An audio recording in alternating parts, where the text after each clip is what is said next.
என்னங்க பிடிங்க. நோட்டீஸ்லாம் வேணாம்ப்பா. என்னது நோட்டீஸா? யோ டோக்கன் அப்படி 1000 ரூபாடு. டோக்கனா 1000 ரூபாயா? எதுக்கியா? பின்ன மரத்து நிழல்ல நிக்கிறேல்ல, இந்த மரத்தை எங்க கம்பெனி தான் 99 வருஷத்துக்கு லீஸுக்கு எடுத்திருக்கு.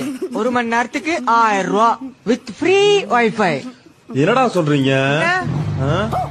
அண்ணே 1 மணி நேரத்துக்கு இந்தாங்க. மச்சான் வைஃபை ஃப்ரீ தானே? ஆமா மச்சான், இன்னைக்கு ஃபுல் பண்ணுதான். வா. ஏயா வைஃபை ஃப்ரீ, மரத்து நிழலுக்கு காசா? ஏண்டா குடிக்கிற தண்ணிய காசு கொடுத்து வாங்குவீங்களா? நிழலுக்கு காசு கொடுத்து நிக்க மாட்டீங்களோ? இதுக்கே பிடிக்கிற? எங்க அடுத்த ப்ராஜெக்ட் ஆபரேஷன் ஆக்சிஜன். காத்த லீஸுக்கு எடுக்க கவர்மெண்ட் கிட்ட பேச்சுவார்த்தை போயிட்டு இருக்கு. இது அடுத்து காத்துக்கும் காசா? என்னடா நடக்குதுங்க?